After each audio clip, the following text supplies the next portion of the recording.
Well, good afternoon, Excellencies, ladies and gentlemen. I'm pleased to warmly welcome all of you to today's event. My name is James Roscoe. I'm the UK's ambassador to the General Assembly here at the UN. Together, we'll be launching a very special report that seeks to answer one key question. How can fighting slavery contribute to sustainable development? And we'll hear today from the UK government representatives, from permanent representatives to the UN, a special rapporteur from academics, global advocates, and civil society on this important topic. It's particularly fitting that we're gathered today on January 2021. As you will know, the UN General Assembly has designated 2021 as the International Year for the Elimination of Child Labour. The Developing Freedom Report that we'll discuss today, funded by the UK mission to the UN and written independently by global experts at the United Nations University, is designed to start the year's conversation and will set a forward-looking recommendations towards eradicating child labour, forced labour, and human trafficking. Now, before we proceed, I'd like to run through 2 points of virtual housekeeping. The first is that today's event is being broadcast live through YouTube and is being recorded, and we'll send all registrants final recording via email. Secondly, I wanted to confirm that after the main panel section, we'll have some time for a plenary for Q&A, and you're welcome to make remarks and pose questions to any of today's participants. I would appreciate if all interventions from those of our speakers, but also later, could be kept to as concise as possible. But that those who do speak during the Q&A keep their remarks to a maximum of 2 minutes. And I will start by inviting permanent representatives and deputies to take the floor. If you want to do that, please pop your names in the chat, and the team will relay that to us here. If you're not a PR or a DPR, please do post your questions at any time in that chat function, and we will endeavour to answer them if there's time.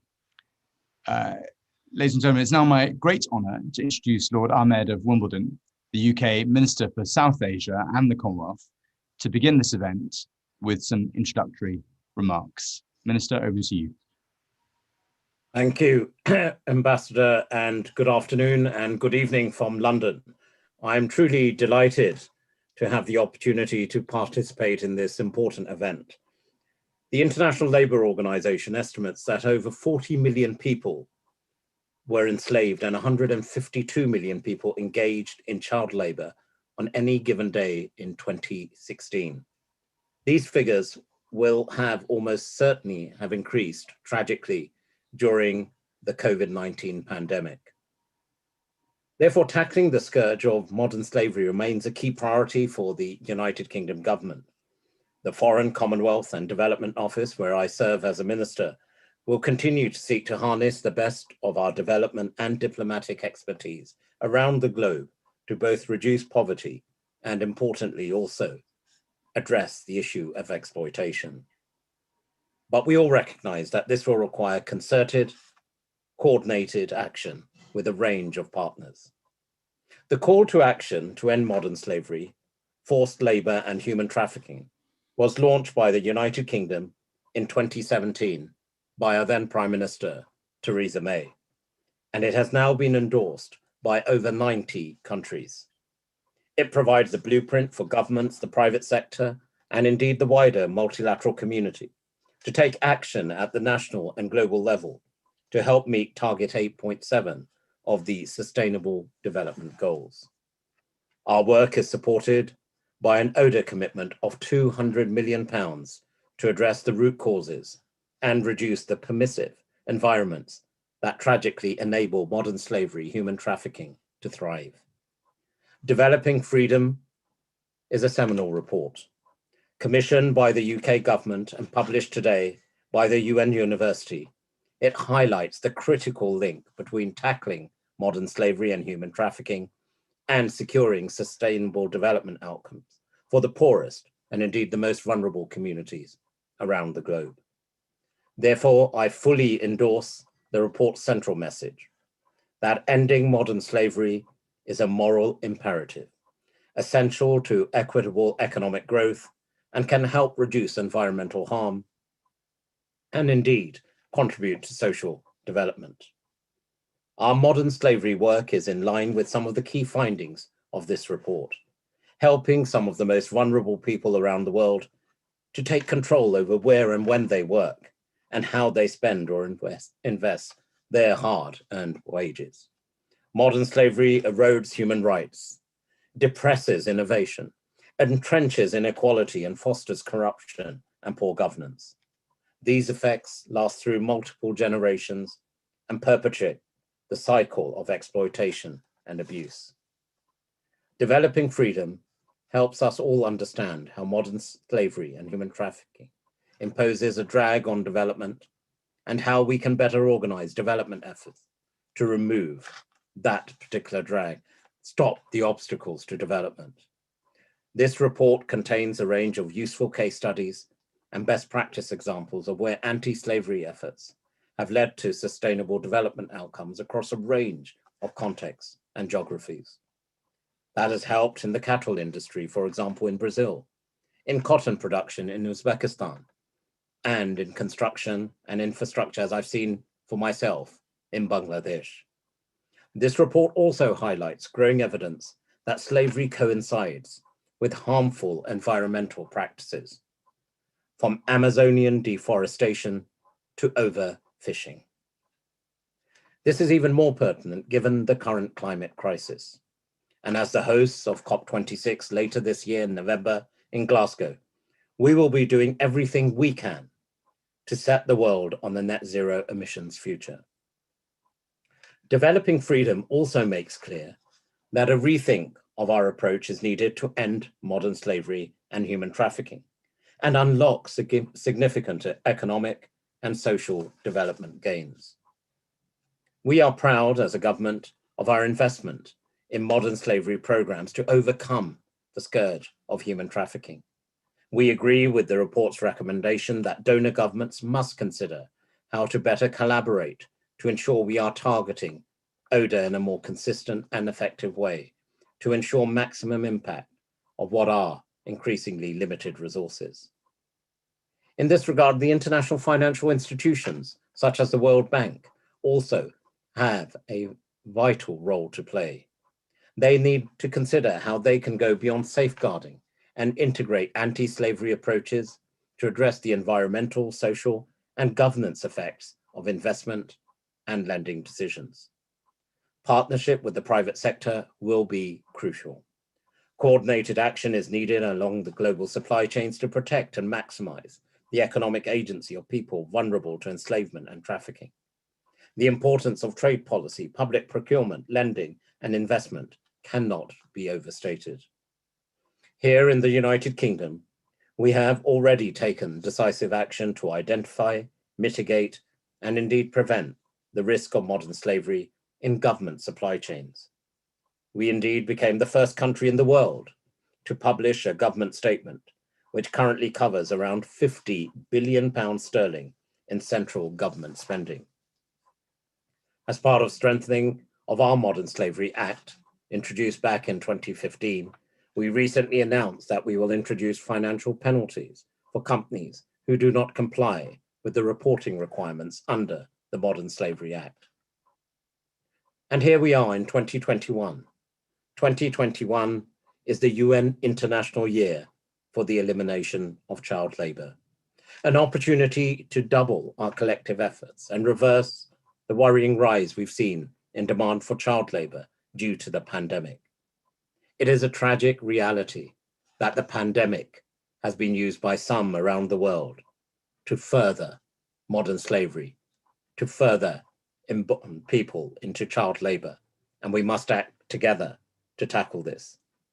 And let me assure you, the United Kingdom will work closely with trusted partners, including the Interagency Coordination Group Against Trafficking in Persons, Alliance 8.7, the International Labour Organization, as well as governments and wider civil society to drive action as we approach the next global conference on child labor in South Africa next year.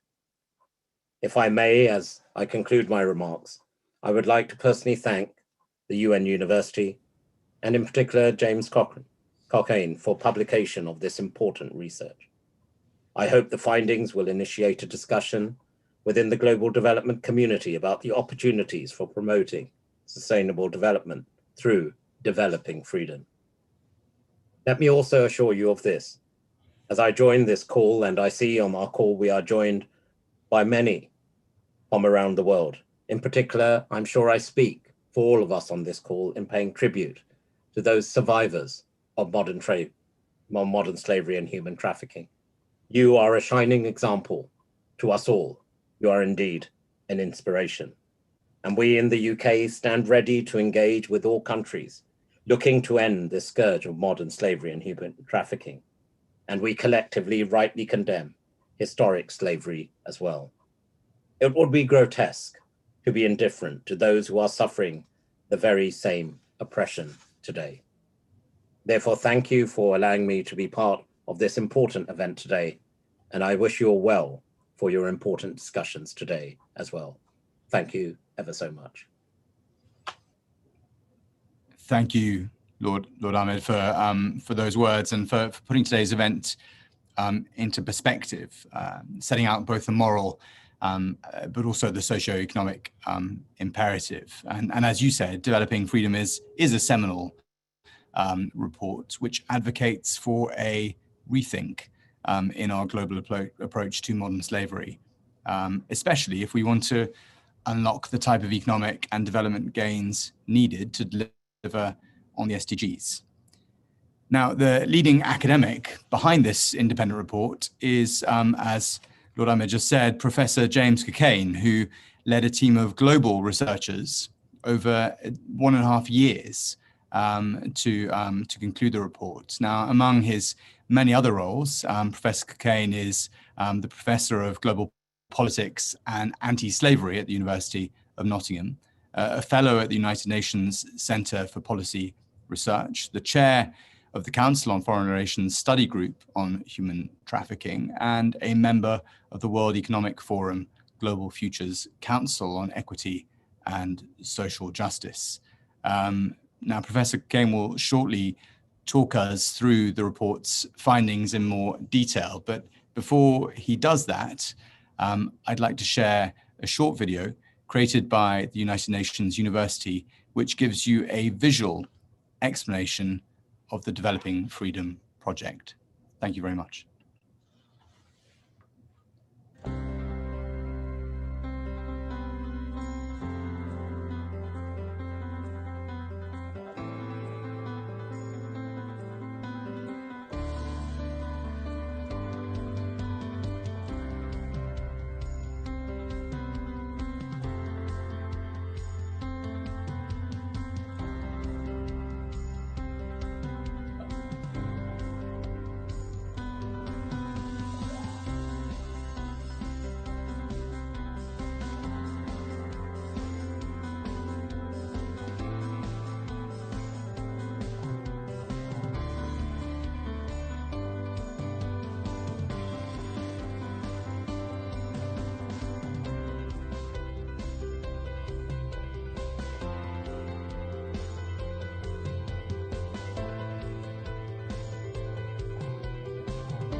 James, over to you.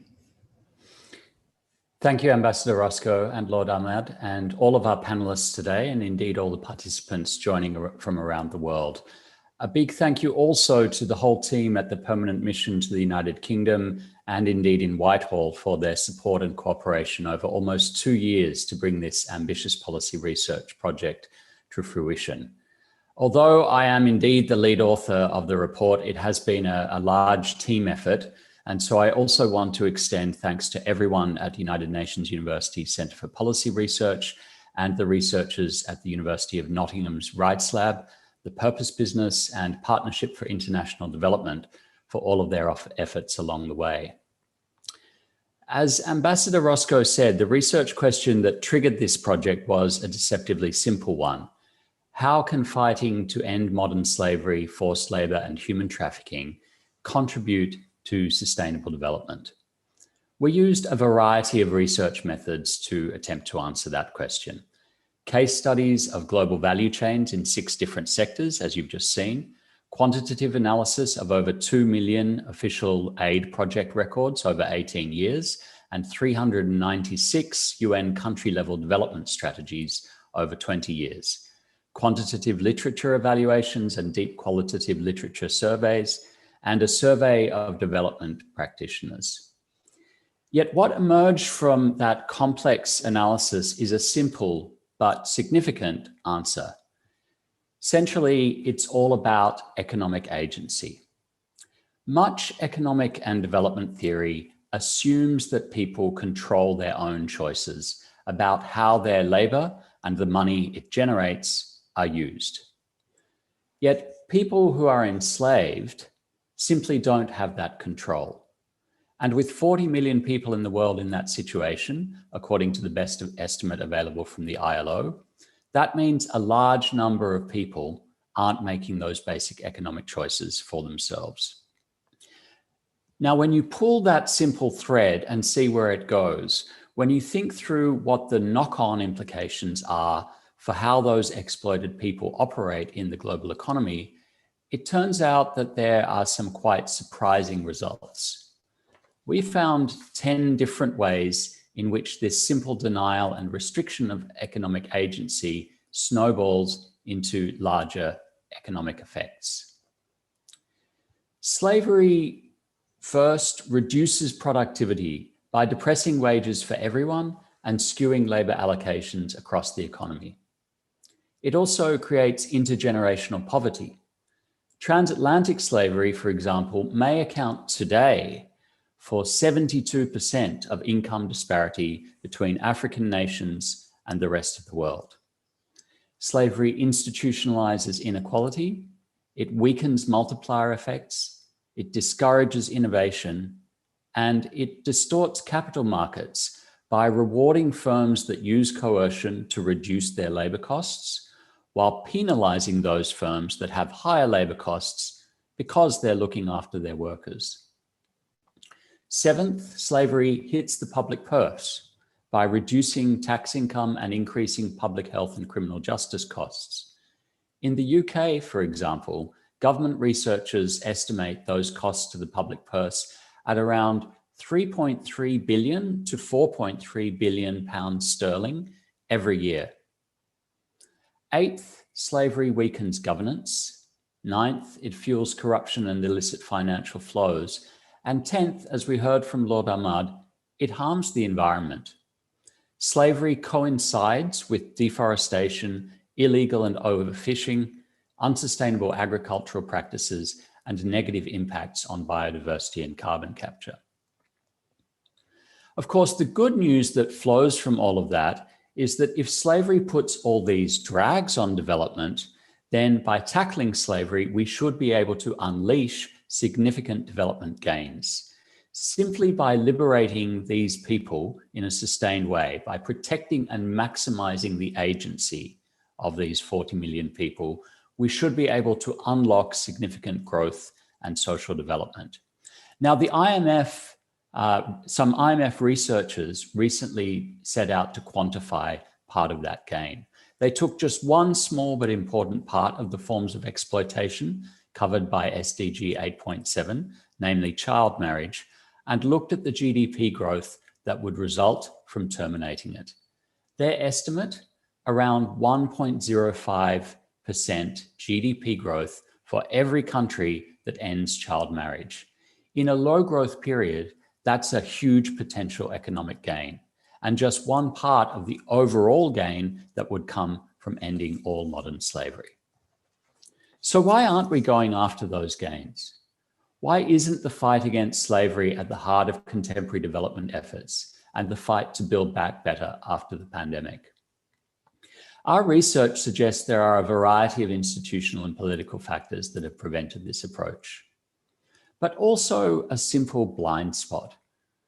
Because economic and development theory has assumed people control their own agency, development actors have tended to see modern slavery, forced labor, and human trafficking as niche technical issues, not as central concerns of development intervention. Just $12 per victim was spent each year on average in official development assistance on these issues between 2000 and 2017. And only 21% of the development practitioners we surveyed said that their organizations see reducing slavery and related exploitation as an objective of their interventions. The rest see modern slavery as a programming risk to be addressed through project safeguards and risk management. Now, it doesn't have to be quite like that. For example, development actors used to understand conflict and governance issues as peripheral to their core economic objectives. But now they recognize how central peace and good governance are to enabling positive development outcomes. Yet, if development actors are going to spend more time, more effort, and more money addressing these issues, we do need to offer evidence that development interventions can actually work. So again, in our research, we looked at what the evidence tells us. When do anti-slavery interventions make a real difference to the development outcomes, and vice versa? The answer, it turns out, rests on understanding how modern slavery arises in the contemporary global economy. Modern slavery takes many different forms, but what we found is that where it exists at scale over an extended period, there's a recurring pattern: systems of rent-taking with three characteristics. First, institutional environments that, second, allow vulnerable people to be exploited by, third, deliberate, organized strategies. And that empirical insight in turn leads us to two very important policy insights.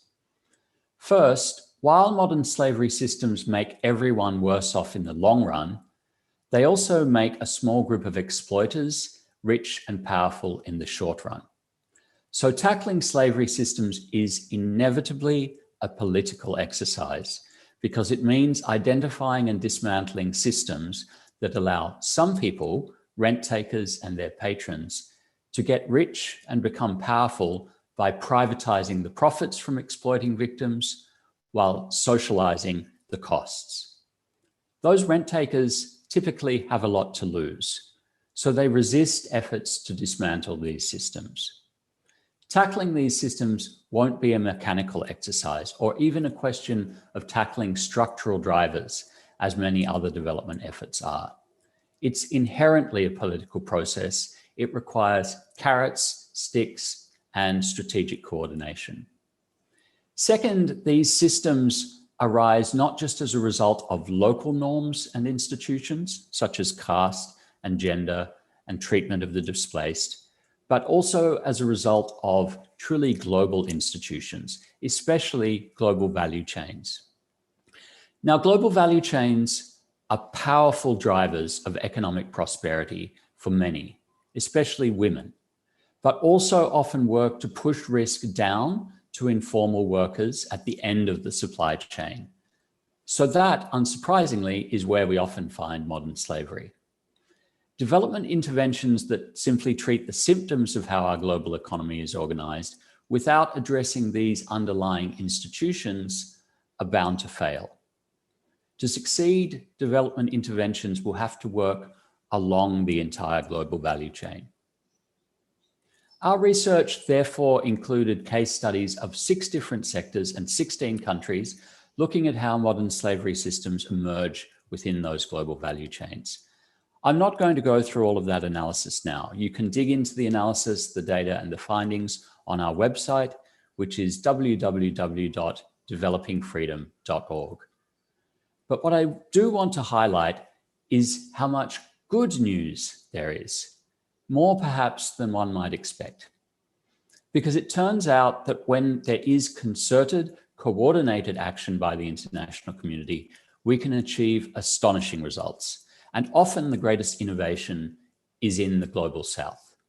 We see that, for example, in the 55,000 people rescued from slavery-like conditions by the Brazilian government in the last 25 years. We see it in the ILO's estimate of a roughly 75% reduction in the number of people in forced labor in the Uzbek cotton harvest in recent years. We see it in similar inroads being made into modern slavery and forced labor in countries such as Thailand, and as we'll hear shortly from Her Excellency Ambassador Al-Thani in Qatar. And we see it in the innovations in social finance to address bonded labor in the construction industry in India. At the heart of all of these innovative efforts is a consistent focus on protecting and maximizing people's economic agency, their own control over their labor, their consumption, savings, and investment choices. So the last part of our report sets out detailed recommendations for putting slavery reduction at the heart of contemporary development and unleashing the sustainable development potential that is currently held in check. These recommendations fall into 5 baskets. In each case, we spell out in some detail what a change agenda would look like and how it fits into the context of attempts to build back better after COVID-19. So to close, here are those 5 recommendations. First, commit to develop freedom. Make maximizing economic agency a development goal alongside economic growth and poverty alleviation, so that modern slavery isn't just seen as a programming risk. Second, slavery-proof development pathways. Harness the increased state presence in the economy resulting from COVID-19 responses to promote a more equal, more entrepreneurial, more educational growth model. Third, supply freedom. Use the pandemic to turn global value chain practices towards responsible business conduct. Fourth, finance freedom, both by keeping people afloat through the pandemic and then by organizing markets to ensure that they accurately price the social cost of labor. And fifth and finally, organize communities for freedom. Donors and development institutions need to start learning from each other and from the communities that have already achieved these gains, how to unlock the gains from ending modern slavery, with survivor experiences and wisdom being absolutely central to that process. Excellencies, ladies and gentlemen, over 200 years ago, in his famous treatise, The Wealth of Nations, Adam Smith concluded that the work done by freemen comes cheaper in the end than that performed by slaves. Development actors seem to have forgotten that simple insight. If we remember it and act on it, we have the world to gain. Thank you. Thank you, Professor. Again, that's a particularly significant point, I think, on which to end, and good to remind ourselves that the thinking behind this isn't new. And thank you also for setting out so clearly the cost benefit analysis for states, but also providing clear recommendations on what states can do to address this challenge, but not just states, the entire development community. I think it's striking how, in some ways, how simple the bottom line is, as you just said. Essentially allowing this practice to continue is a net negative for states socioeconomically, while conversely, taking action would have significant benefits. And I think the detail of the analysis that you've set out for us demonstrates the amount of work that you and your team have put into producing such a comprehensive report. So thank you. And thank you also for those clear recommendations, those 5 recommendations as a path to address the issue. Now we're going to move on to the panel discussion, and it's my great pleasure to introduce our panelists. Ms. Jennifer Townsend, who's the UK's Migration and Modern Slavery Envoy, and she will moderate the panel. She represents the UK internationally on this topic and is charged with developing and delivering the UK government's migration policy, advocating for tackling modern slavery globally and helping the UK government to coordinate its efforts with other nations. Ms. Townsend, the floor is yours. James, thank you very much. And thank you also for the report presentation and powerful interventions so far. I think that what's been set out is some really key questions that are for us all to consider as an international community, national governments, civil society organisations, and then also some really key points around the role and linkage of the private sector that the report brings out. And I'm sure that we will come on to these in the course of our panel discussion. And the considerations that the report asks us all to look at, I hope will be a really important contribution to provoking debate around the interlinkages and how we can all collectively increase our effort in what we can see as a global environment that is increasingly challenging and where coordination is going to be at a premium. So not just looking at this from the ethical human rights standpoint, but as James, Lord Ahmed and Professor Cockayne have set out, also from a very practical position in terms of the development benefits and a bottom line lens as well. So I'm really pleased to be able to chair the next part of the session, when we've got the opportunity to hear from a distinguished group of experts and those working at the heart of the issues that are raised in this report. So to introduce our distinguished panel, first of all, we have Her Excellency Ambassador Alia Ahmed bin Saif Al Thani, so the permanent representative of Qatar at the UN, but also a well-known leader on justice, human rights and development issues.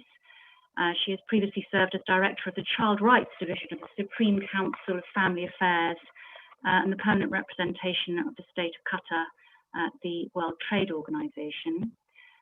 We're also delighted to have with us Professor Tomoya Obokata, the UN Special Rapporteur on Contemporary Forms of Slavery.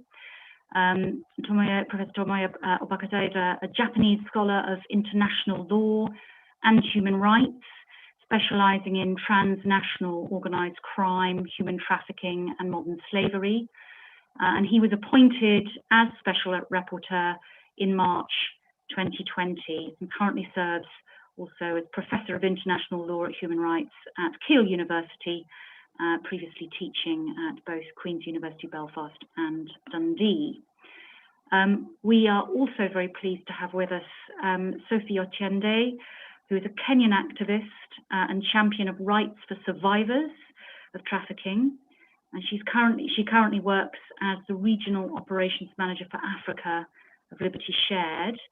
And for the past 7 years, Sophie has led the design and implementation of systems and processes for grassroots organisations, creating ethical standards for the protection of victims of trafficking and advocating for survivor engagement.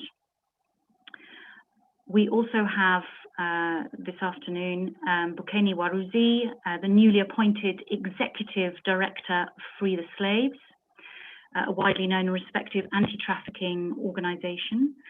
Bukeni is an advocate with extensive expertise in the field of children affected by armed conflict and gender-based violence in conflict situations. In the DRC, Bukeni's home country, he's helped to establish grassroots projects to confront the widespread enslavement of children by armed militia. And he's also previously worked as the Executive Director of Watchlist in New York, an organisation that protects children in conflict zones, and as a Senior Programme Manager for Witness. And last but not least, we're pleased to have Nick Grono join us, who was appointed the inaugural CEO of the Freedom Fund in 2014. So I'm sure many of you will know Freedom Fund mobilises the knowledge, capital and will needed to end modern slavery, and their innovative hotspots model partners directly with many frontline partners across the world, helping liberate in excess of 27,000 people from slavery and return 56,000 at-risk children back to school. And a lawyer by background, Nick was also the CEO of the Walk Free Foundation and has been Deputy President and COO of the International Crisis Group. So a marvellously distinguished group of experts who are going to be sharing some of their thoughts with us this afternoon or this evening, if you're speaking from London, as I am. So panelists, thank you very much for joining us. I wonder if I could turn first actually with a question for Sophie Ostiende. Sophie, I wondered if you could offer your views on how modern slavery affects victims' agency during exploitation, but also give us some of your thoughts on how that continues to affect their economic life afterwards. Thank you so much, and congratulations to the UN University for the report. I read it, and I'm pleased with some of the recommendations. I think when you talk about agency and you are talking about agency as far as survivors are concerned, you cannot talk about agency and not talk about some of the things that the report actually alludes to, which is who has power, why do the people that have power? And secondly, by the time a survivor actually gets into exploitation, that they basically do not have the power to say yes or no to anything. And abuse, for me, abuse of vulnerability is a key thing when you think about agency.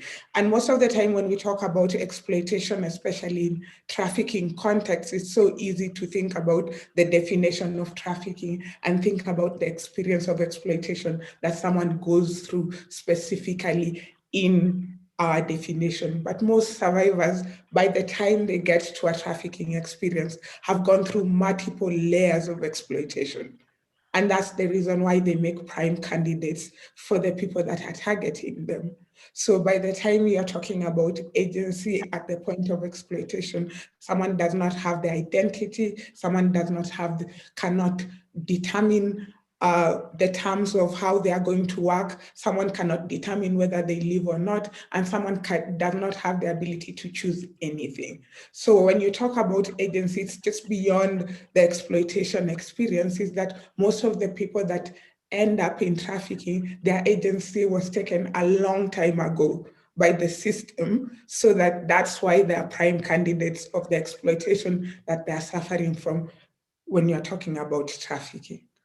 When it comes, once they leave the trafficking experience, once survivors leave the trafficking experience, there's so much. You have a system that is not designed to take in gaps. You have a system that is competitive. You have a system that basically is geared towards productivity that a survivor is not ready to get into, especially if you are suffering from multiple layers of trauma. So of course, the idea of economic agency for a survivor, either when you're talking before, during, or after they've come out of the experience, is really something that is really blurred and difficult to say, because essentially that is their choices were taken a long time ago.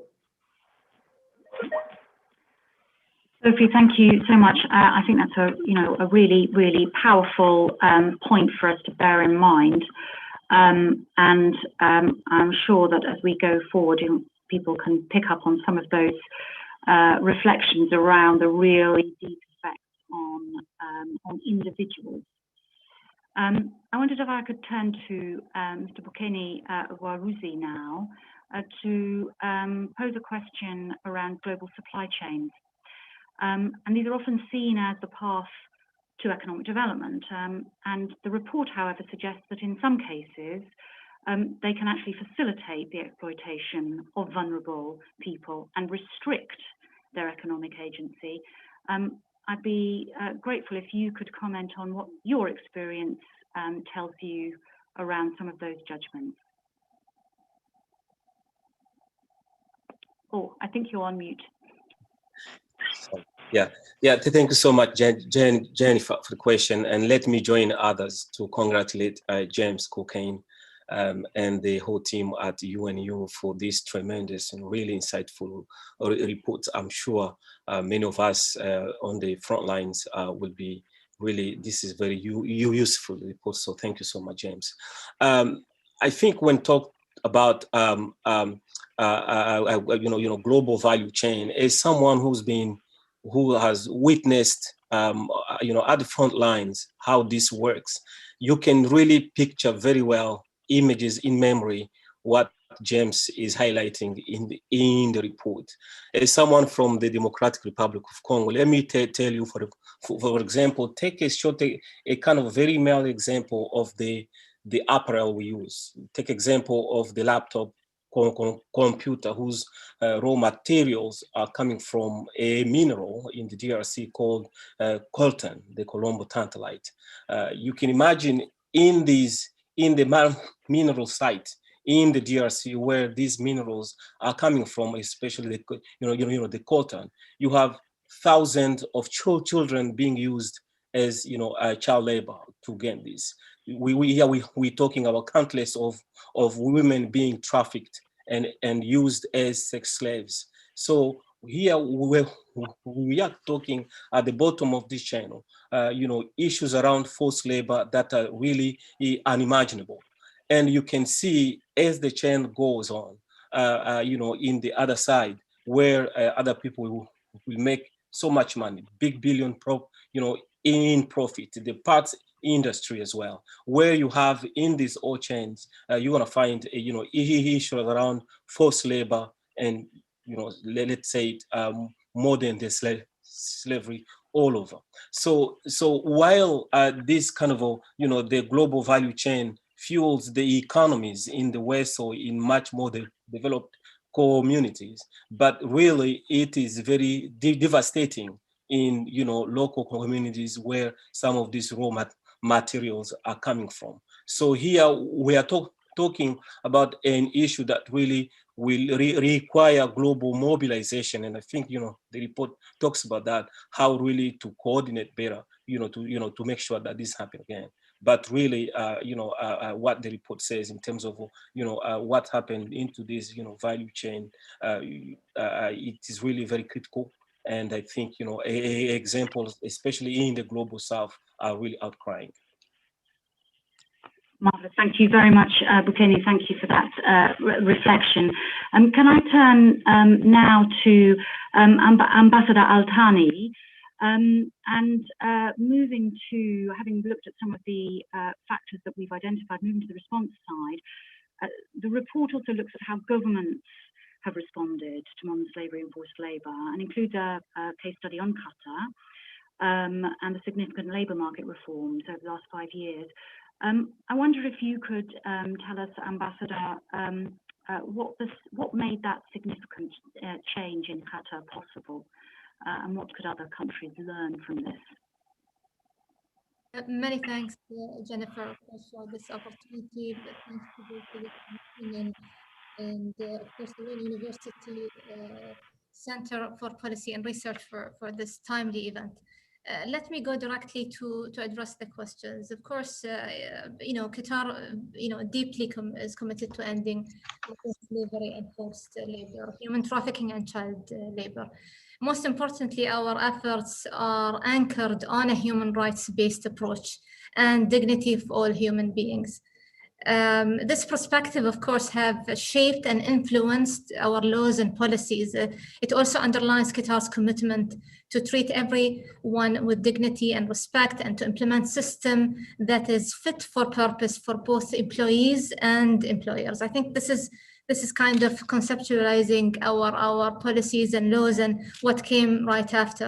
Qatar's labor market regulations reforms are largely due to the vision and commitment that is instilled in these perspectives to implement a free labor market, strengthen labor laws, and increase protection of workers.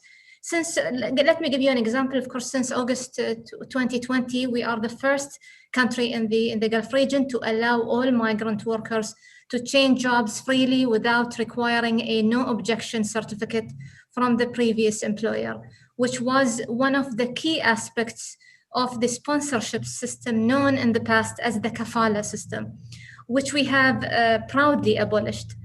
Migrant workers can now change jobs without employer permission at any time during their employment, including during the probation period, as long as they notify the employers, of course, in accordance with Labor Ministry's procedures within a prescribed notice period.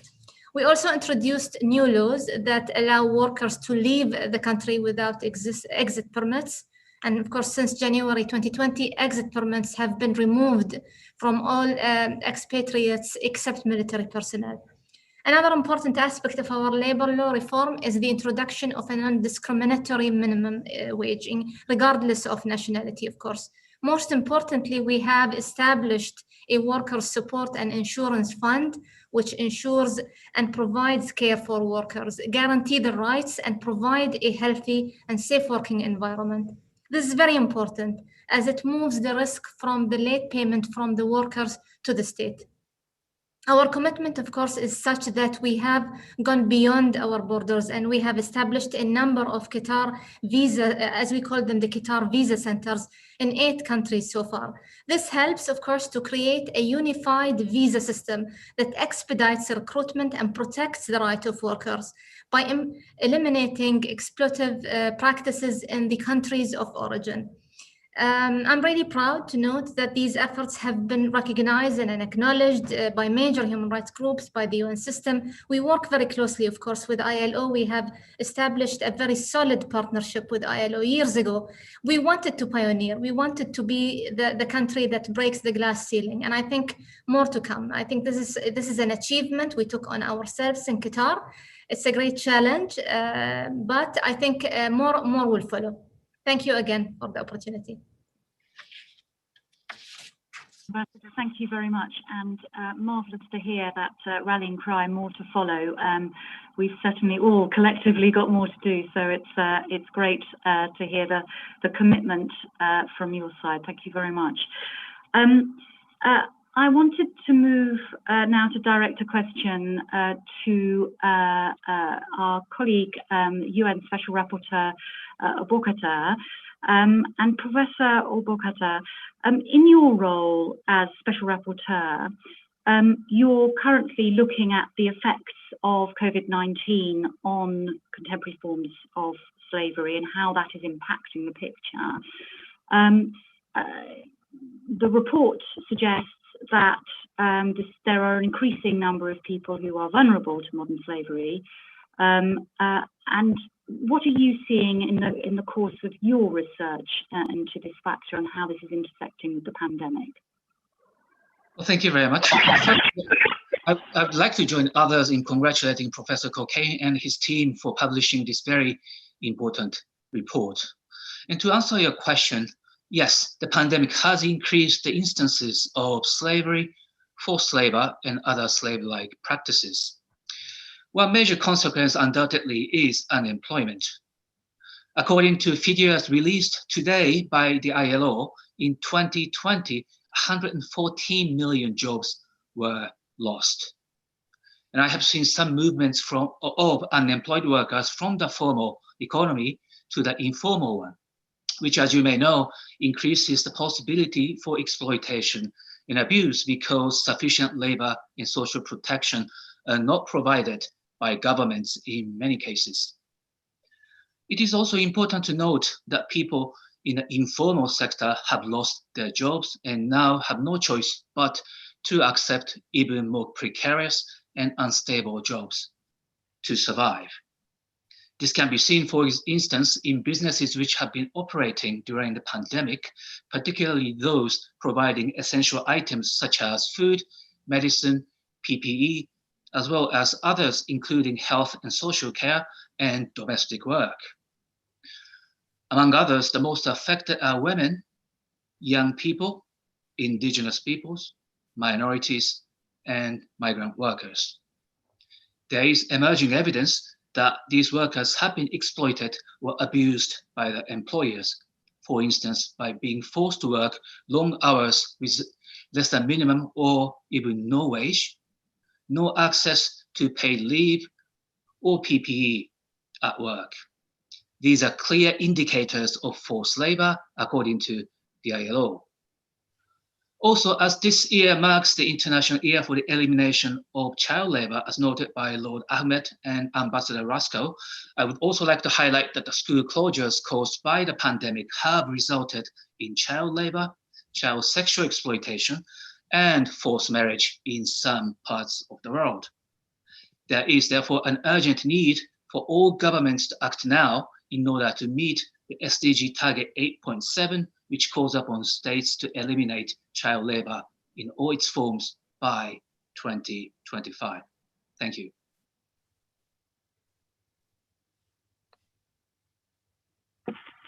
Thank you so much. I wondered if I could pose the next question actually to two of our panelists, to Nick Grono and Bukeni Waruzi, to ask the two of you about your prognosis for cooperation, international cooperation in the coming years. The report makes a number of conclusions around the importance of intersecting areas in order to make our way towards systematic change. And in the course of your experience, I just wondered if you could offer us some reflections about where you see that most importantly applying, but also how optimistic you are. Could I ask Nick to kick off, please? Yeah, thanks, Jennifer. Bikini and I have coordinated very effectively and agreed I'll kick off and he'll wrap this up.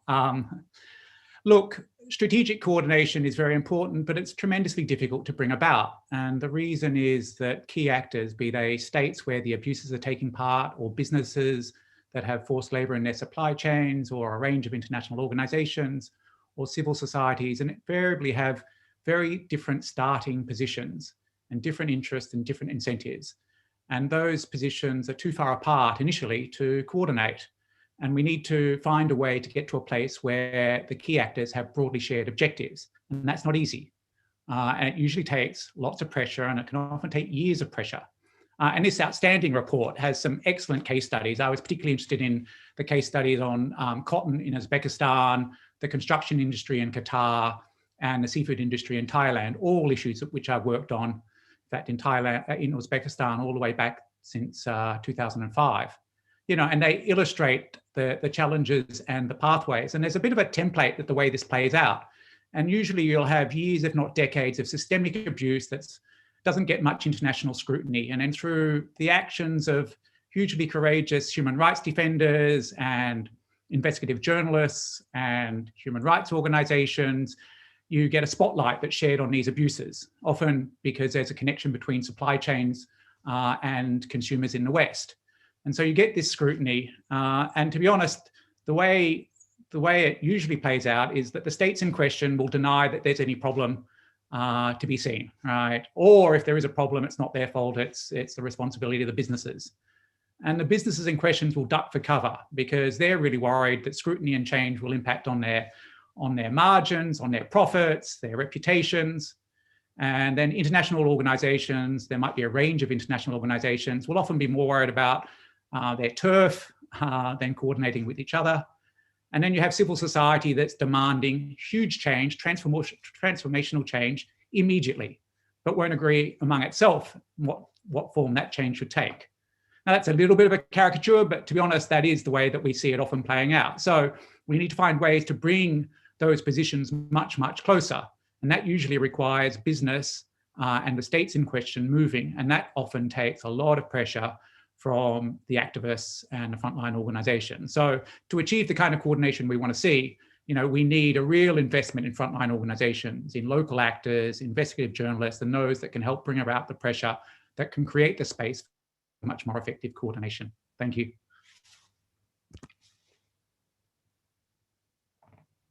Yeah, thank you, Nick. If I may just also jump in. Yeah, I think, the approach for the coordination is very important, but also as we link up these all sectors, the government, businesses, civil society, etc. But also governance is very key. Governance in all these sectors is key. We know one thing that kills the coordination is corruption. As the report has pointed out, this being one of the really, a factor that really hinges most of the progress that can make, that can allow a real systemic change. But while the report really, points out to the coordination as the best approach for some of this systemic result, I would have liked also that the report could have pointed out to, an approach that's going to be an approach that is more comprehensive and, if you will, very much a kind of transformative. Because what happens is that you find, even though you may have a good coordination, but you find if this coordination is not transformative, it might not be really as systemic as it could be. Imagine, I like the case study that is in this report about the cotton, in Uzbekistan. However, let's not forget that Uzbekistan hasn't really fully abolished forced labor.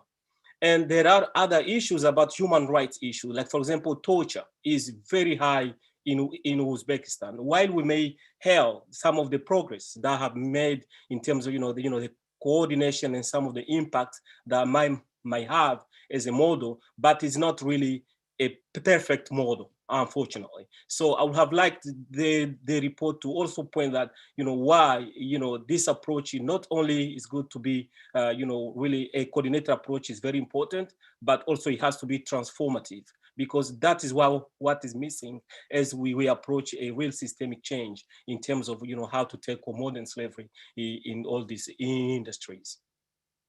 Thank you. Thank you very much. I'm conscious that we are rapidly running out of time. We still have many questions to get through, but I'm going to just try and, if I'm allowed, to go a little bit over our deadline. It would be great if I could turn back to a few of our panelists again with some closing questions. Professor Obokata, I wondered if you might just share with us a little bit more of your reflections about what we can learn about what works in terms of states' responses, how those state responses being affected by C-19, by the pandemic. and some of your reflections around that.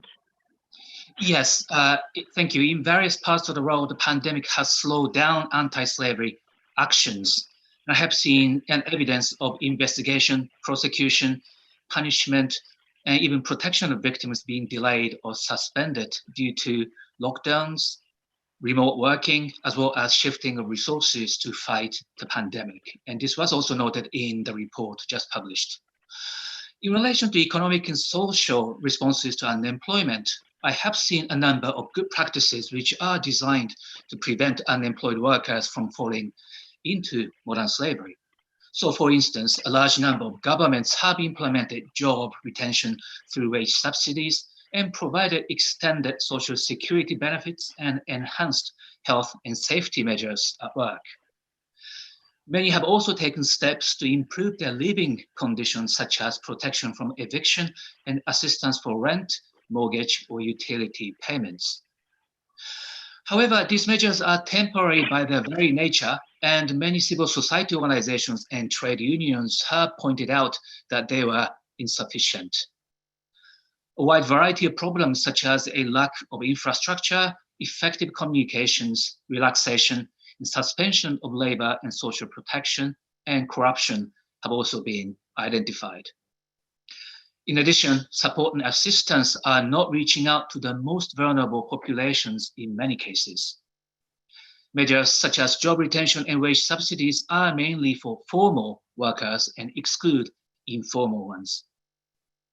Examples of direct and indirect discrimination in provision of services has also been recognized in various parts of the world. And of all of this, one important lesson I learned is that the pandemic has exacerbated the pre-existing poverty, inequality, and discrimination experienced by the most vulnerable, which are the key causes of slavery, forced labor, and other forms of exploitation. And these are exploited by businesses and even criminals to their advantage during the pandemic. In my view, one way to address these is to formalize informal work so that workers in this sector, mainly women, children, and young people, indigenous peoples, minorities, and migrant workers can receive the same level of protection as formal workers. Improving their working conditions and empowering these vulnerable workers could enhance their productivity and lead to economic recovery sooner rather than later. Therefore, I agree with the report that the protection of their human rights and promotion of their economic agency are good ways to seek sustainable development in the long run. And finally, as pointed out by previous speakers, the role of businesses, including those in the supply chains, civil society organizations, trade unions, regional and international organizations, and other stakeholders must also be emphasized, as the pandemic has underscored the importance of the closer cooperation among all stakeholders to tackle the pandemic and modern slavery. Thank you. Professor, thank you very much. I wondered if I could turn now to Sophie, just to pick up on some of your previous comments and to ask you to reflect a little bit further on how the development community can reconcile calls for greater survivor leadership in this debate and in the remedies that we're looking to design collectively, with those really difficult issues around really significantly restricted agency that you were setting out in your first response. Thank you so much. I think most of us will agree that we are living in the movement has grown so much, and one of the discussions right now is on survivor leadership and what these remedies are. When we talk about remedies, for me, one of the biggest gaps in all this is connected to the whole question that I was asked in the beginning. It's about power, it's about agency. While sadly, when I speak about agency and I speak about power, when even it comes to the counter-trafficking movement, survivors still don't enjoy the agency in the movement that they should enjoy, that they have to enjoy if we are really serious about addressing the issue of trafficking. Most of the ways in which survivors engage in this movement is determined by everybody else rather than survivors themselves, so that even the quote-unquote survivor leadership that most of us speak about is not survivor leadership that is modeled by survivors. It's survivor leadership according to what all the other experts think they should be.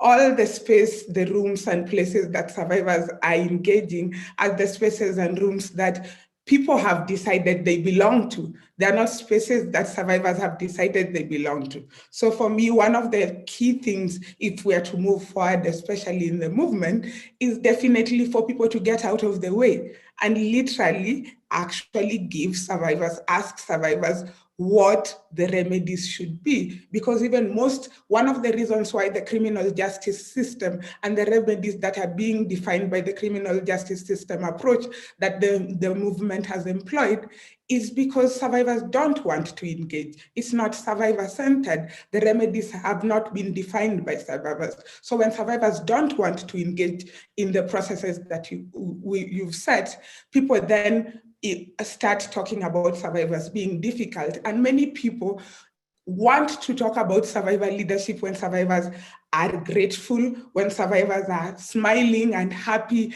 and talking about their stories. But as soon as survivors begin to criticize things, as soon as survivors begin to question processes, you see people being uncomfortable. So for me, if we go back to my first question on agency and power is not something that has been taken away from survivors simply in their experience, but as allies, as people that are working in this movement, we need to question and we need to reflect the different numerous ways that we are taking away survivors' agency and power by not putting them at the center and not doing exactly what survivors think and know is right. Survivors all over have been coming up with different solutions, and most of the programming that survivors come up with, survivor-led organizations have come up with, as someone who's in programming, are mainly labeled as risky,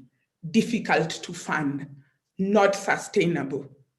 Yet consistently, survivors have been ahead in showing people what sustained freedom looks like and what works and what doesn't work. Sophie, thank you so much. I think that's a really important challenge to all of us around the question of survivor voices. Thank you very much. Lastly, just to wrap up this part of the session, I wondered if I could turn to Nick again, just to ask for your views on the mobilization of the development community to tackle some of those sort of strategic objective points that the report brings out. And I'd invite you to just close this part of the session with your reflections on how you see that mobilization. Sure, and I realise we're running a bit over time, so I'll keep these short. Look, the starting point for the Freedom Fund is that there's an overwhelming moral imperative to end slavery. It's deeply wrong. It's contrary to fundamental norms. It's in breach of fundamental rights. But sadly, the moral imperative is not enough to end slavery. There are still 40 million people being enslaved, subject to human trafficking around the world. And so we need to use all the other powerful levers that we have at our disposal. And this outstanding report makes a powerful case for using the global development system to advance freedom. But as James has pointed out, as Sophie has pointed out, at its heart, slavery is about power, and it's about challenging these deeply entrenched power holders who co-opt systems to maintain their power and the wealth that they extract from the disproportionate ability they have to coercively extract profits from the most vulnerable. And if you're tackling power, it can be very, very daunting. And it's particularly daunting for donor governments and for international development actors, to take on these entrenched power systems. And the risk is that we or they opt for technical approaches with the theory that, you know, we're making a change, but we're not really shaking things up too much. But that's wrong. That's not going to achieve the change we need.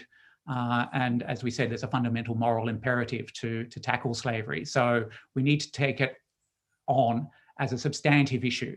That means, and the report that sets this out really well, you know, it means disrupting the bad actors, transforming those systems that enable slavery, and the one that's really close to my heart, empowering civil society, empowering communities of freedom to address those power imbalances. And that's the way the Freedom Fund approaches this. And I hope that many of the development actors that are listening into today's call and engaged in this will join us on that kind of journey to developing freedom. Thank you very much. Thank you so much, Nick, and thank you to all of our panel members. I think I can pass back to Ambassador Roscoe now. Thanks very much, Jennifer, for chairing that section, and thank you to all of our panel members for making the time to join us and for their really powerful and thoughtful contributions, but also really action-oriented contributions. My takeaway from the discussion today is essentially we know what needs to be done, but I think, as Nick just said, we need to challenge power in order to achieve it. So luckily, we now have some states who can talk to us about how we go about challenging those powers and what states can do to make a difference on this. We've got 6 DPRs rather from across the UN family who are going to speak to us. And I'm going to start by turning to my colleague from Brazil, Ambassador Filho. Over to you, sir.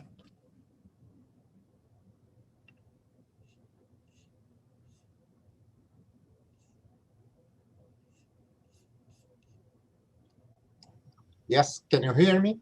We can hear you. Go ahead. Okay, good. Ambassador Roscoe, thank you very much for the opportunity for the presentation of this report. It was really very, very, I learned a lot. I must say that it was a very good opportunity for me to learn. And I, through you and saying these words, I also thank the coordinator, Professor Cochrane, and the other panelists for their insights and for the information that they provided. The report was launched an hour or 2 hours ago, so I didn't have the time to go in depth analyzing the report. But one point I could see is that the situation of Brazil, of course, it's good to see that the remarkable progress that Brazil has made. It's really very good to see that, and we indeed hope that this report can help us to do even better. And today appear in the graphic as zero problem with slavery in our country.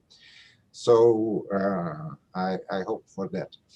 The other thing that is very interesting is the wealth of connections and linkages that is presented by Professor Cochrane and the other panelists. The number of issues that are interconnected with this problem of slavery, and to juggle with all of them in one report must have been really challenging, and I am curious to take a look in depth and see better how they relate. Finally, just perhaps one question to Professor Cochrane is that in this wealth of information and linkages, there is one point that perhaps strikes me is that we are living in an era of protracted conflicts that never end. And with a massive number of refugees, displaced people, which are really very vulnerable to the, it seems to be, to slavery and to be exploited. And my question is, in having this holistic approach about the situation of slavery, shouldn't we also consider the question of peace and security as one of concern, one that has to be dealt with, and also see the recommendations for us to redouble at the UN our efforts to improve the peace and security around the world, and also help with the problem of modern forms of slavery. So again, thank you very much. Thanks, Ambassador. And I'll try and bring James back in to answer that really excellent question at the end. I'm going to turn now to our colleague from Indonesia, to DPR, Ambassador Koba. Over to you, Koba. Thank you, James. Thank you for having us this afternoon. This is challenging to speak within 2 minutes of a time limit on a report that we have not really had the time to read it, let alone study it in its entirety. I would then just highlight my key takeaways in this preliminary discussion about the report. The study seems to take up some incidents and problematic trends in Indonesia, and then making assumptive and all-encompassing statements and assessment from them. The study should have expanded its analysis on policy responses, especially those of Indonesia and other countries, as the primary subject of country focus. The government of Indonesia places high priority in both fighting slavery as well as children protection, including from slavery. Indonesia has national regulations that specifically address labor as well as children. Moreover, ending and preventing child labor in Indonesia is among the top 5 priorities assigned by the President of Indonesia to the Minister of Women Empowerment and Children Protection. The ministry, in cooperation with Child Friendly Companies Association, also has stepped up efforts to eliminate child labor by setting up a child labor-free indicator as one of the key assessments for a child-friendly company. Many companies have taken follow-up measures by promoting child labor-free actions within their small business chains and partner companies. This effort also in line with the commitment to promote the UN guiding principle on business and human rights. The government of Indonesia also has issued a roadmap which detail action strategy involving all stakeholders to achieve the vision of creating Indonesia a child labor-free zone by 2022. Furthermore, the prohibition to use child labor is also stipulated in the regulation of the Minister of Agriculture on Indonesian sustainable palm oil. In the international context, Indonesia also has ratified the ILO Convention 182 concerning the prohibition and immediate action for the elimination of the worst form of child labor. I regret that the study did not take any meaningful analysis about the actions and efforts that have been taken by the Council of Palm Oil Producing Countries, the CPOPC. The Council was only mentioned twice. This could cast doubt as to the breadth and extent of the study's assumptions and presumptions which underlie its final analysis. We believe that we could obtain more benefit if the study also focuses on policy responses rather than just on incidents. The industry, the palm oil industry in Indonesia, holds important roles on the improvement of social welfare and regional stability. Palm oil also plays a significant role in the achievement of the SDGs. As the report rightly stated, palm oil promotes growth and poverty reduction. The annual growth of job absorption from palm oil industry is up to 10.8%. That contributes directly to the development of social welfare. Regions with palm oil expansion have more significant reduction of poverty compared to other regions and Qatar region in Indonesia. The palm oil industry in Indonesia directly and indirectly employs 19.5 million people, including 6.9 million smallholders. In some countries, that could that could mean the whole national population. Palm oil also therefore provides vital income for poor communities, considering more than 40% of crops produced by smallholders. We have also taken several measures, such as strengthening the Indonesian Sustainable Palm Oil or ISPO certification, peatland restoration, replanting on smallholders plantation, and moratorium on new palm oil plantation and forest fire prevention. Strengthening the ISPO also means, among others, strengthening the responsibility to workers and social responsibility and community economic empowerment. In closing, let me re-emphasize the importance to balance the report with broader efforts and progress in addressing the main issue by various stakeholders. Thank you, James. Thanks, Ambassador Koba, and thank you for that context and also the challenge. I'll bring James back in to respond on that. I've now got the DPR of the Philippines. Ambassador Azucena, over to you, Kira.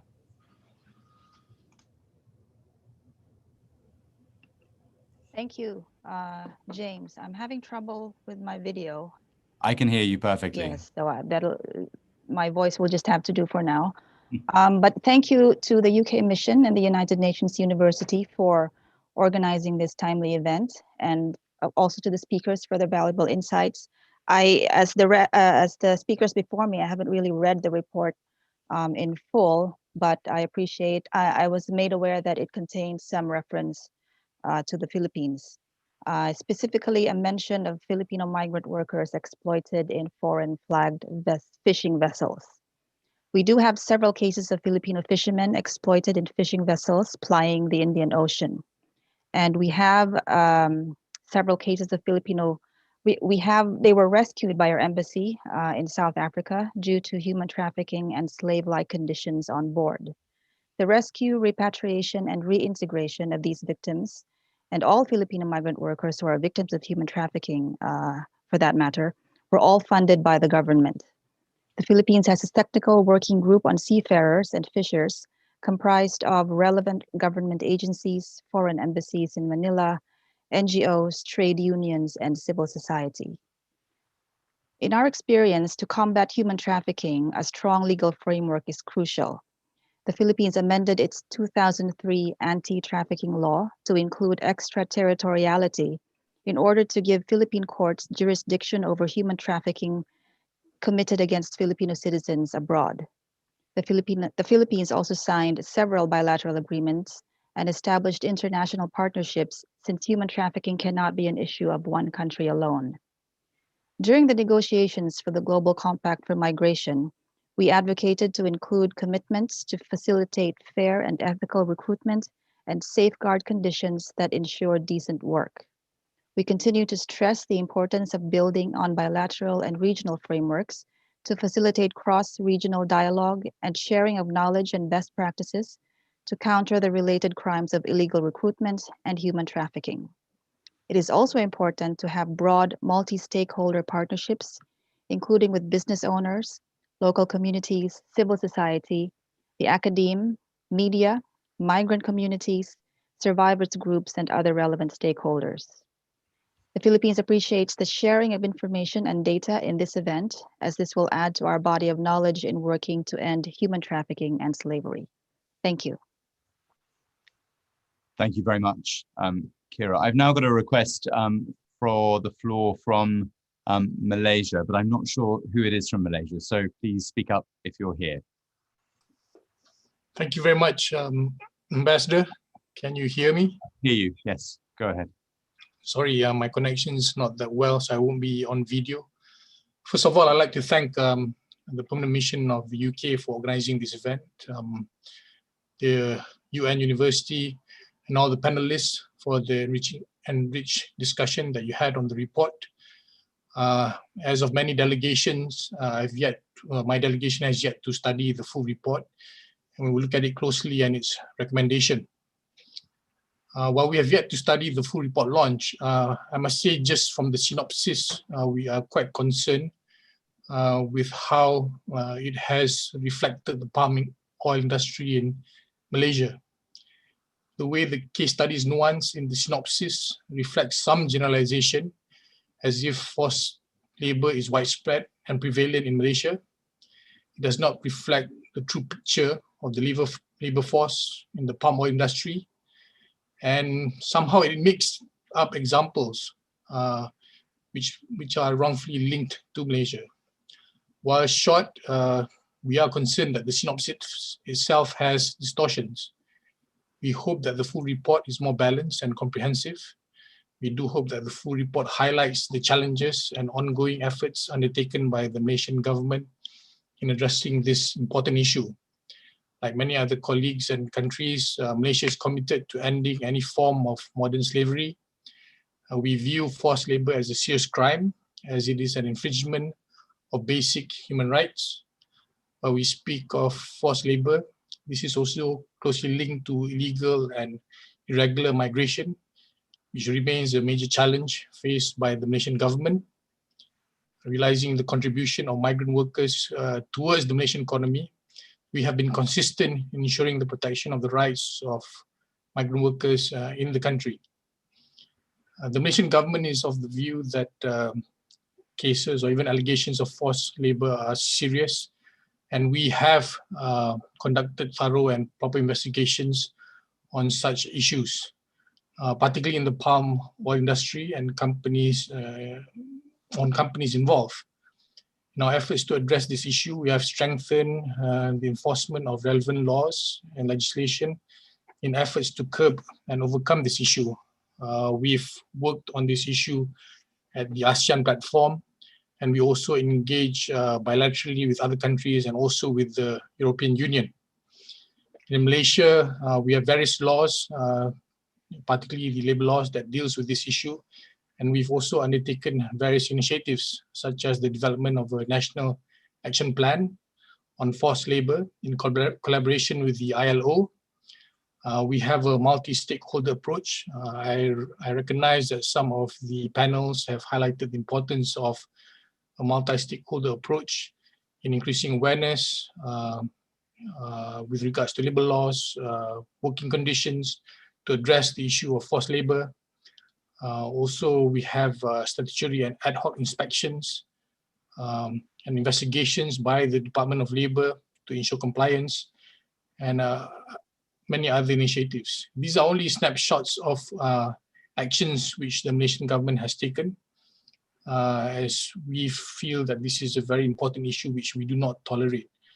We are among the countries which are leading in sustainable palm oil production, and we have put in place various environmental measures, and we see palm oil as one of those industries which have uplifted the lives of rural communities. The palm oil industry is a key driver for the achieving of the UN SDGs, as it emphasizes on poverty eradication. We have our own sustainable palm oil certification scheme that ensures compliance in accordance to Malaysian laws, ratified international agreements and conventions. And also, as I said, we work closely with a lot of other stakeholders. Like I said, we will look closely into this report and its recommendations. We hope to work closely with parties who came up with this report to look at areas on how we can move forward on addressing this issue. Thank you very much, Ambassador. Thanks, Ambassador Aziz. Good to hear from you. And I'm going to turn now to our colleague from Morocco for a final word before coming back to James.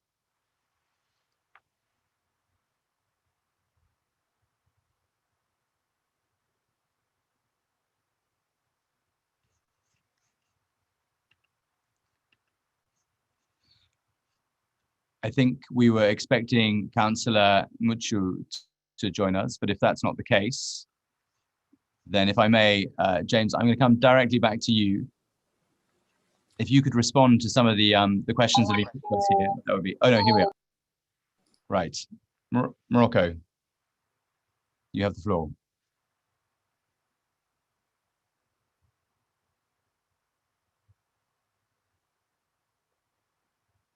Masha, you're on mute at the moment.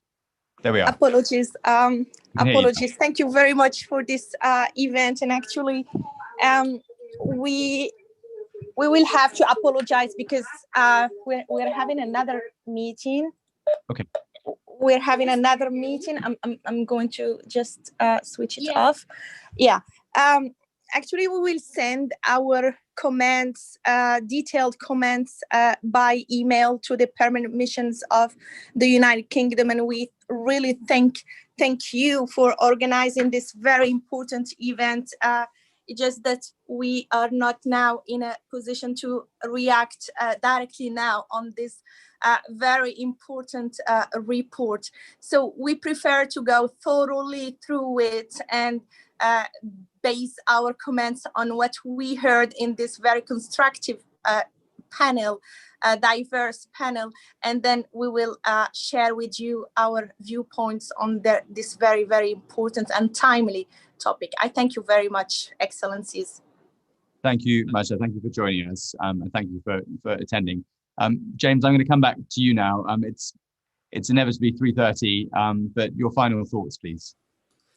Ambassador Roscoe, first just to thank all of the question askers for their excellent questions. I should stress that this is not an assessment of country performance. The report is not an assessment of country performance. It does look at how specific value chains intersect with modern slavery risk in certain contexts. And we've heard several of them mentioned. It also covers countries, for example, such as the United Kingdom in the apparel context, or the United States in the financing for development context. And it looks in each case at how governments, business, and other stakeholders have wrestled with those challenges. That progress is never linear. There are steps forward and back. And so what I would say specifically in response to the representatives of Indonesia and Malaysia is that while there may be less successful engagements mentioned in the report, there are also very interesting signs of innovation in each of those countries. In Malaysia, for example, around sustainability certification in the palm oil sector, and in Indonesia, I'd like to highlight the very important role the Indonesian government is playing to promote protection of fisheries workers through regional fisheries management organizations. Ambassador Filo of Brazil helpfully highlighted conflict and displacement. And what I would say here is that there are many sources of vulnerability that are being exploited, leading to modern slavery. That is an extremely important one. But it comes back to the point that Bukeni made in his remarks. What we have to think about here is systems transformation. If you go to the website, you'll see there is a triangular analytical framework we use with vulnerable people, institutions, and exploiter strategies. Different interventions are going to attack this problem depending on the context from a different angle. There's no one size fits all answer. I think the one thing that does emerge that cuts across everything, and this is where I'd end, is the point that Sophie Otiende made.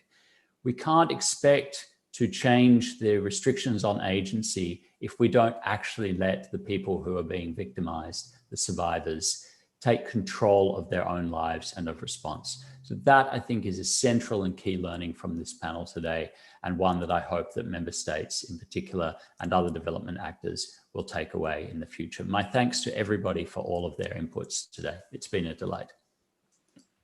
Thank you, Professor Cockayne. And yes, I think that the points to me that have really come through today, and I think Nick and others hit on this, but the main point for me is there is an absolute moral imperative here to take action, but there are also socioeconomic upsides in taking that action, in particular in developing and delivering the sustainable development goals. And that needs to be at the forefront, I think, of our minds as we take this forward here at the UN. Again, you know, a number of states are talked about in this report, and I understand that colleagues will want to read the report in more detail before they respond fully to it. The purpose of looking at those states was not to be critical, it was to learn. And I think that you will see as you look at the report in detail that that's what we've done. We've learned about what works, and we've learned about what is continuing to work, and what states are doing and what's making a difference. And we've identified some of the challenges. And I think we heard today that one of the great challenges is that behind some of this activity is power and money. And that's one of the things that we have to think about how we tackle. And one of the reasons that we wanted the UK to be part of the countries that were looked at is because we want to learn our own lessons in our own economic context. So thank you to everyone. On behalf of the UK mission, on behalf of Dame Barbara Woodward, our PR, I want to extend our sincere thanks to all of our distinguished speakers and our panelists. I think the insight you've brought and the experience that you've brought as survivors, as development experts, and as exponents of human rights defenders and good journalism in tackling all of this, that has really come through and has been very, very, very powerful. I'd like to particularly thank and commend Professor Kane and the United Nations University team for their intensive efforts in getting this report finalized over the past 18 months and for helping us to launch the report today. It's an excellent piece of work. And as I said, the thing I like the most about it is that it sets out a clear course of action for us to follow.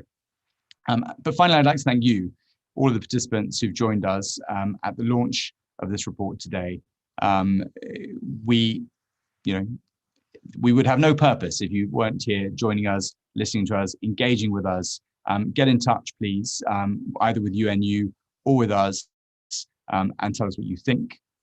Tweet us, whatever you want to do. It'd be very useful to hear from you. I'm sorry we haven't been able to take specific questions because I know there were lots. But I think this was a good day to mark the International Year of the Elimination of Child Labour. And I think, as today's event has made clear, the UK stands ready to engage with all countries looking to end the scourge of child labour, to end forced labour and to end modern slavery. And if we are to collectively achieve the Sustainable Development Goals, we must use this year to consider the new approaches set out in this report to build economic growth and reduce inequality. So with that, thank you again for joining us. I hereby bring this event to a close. Take care, everyone. Bye-bye.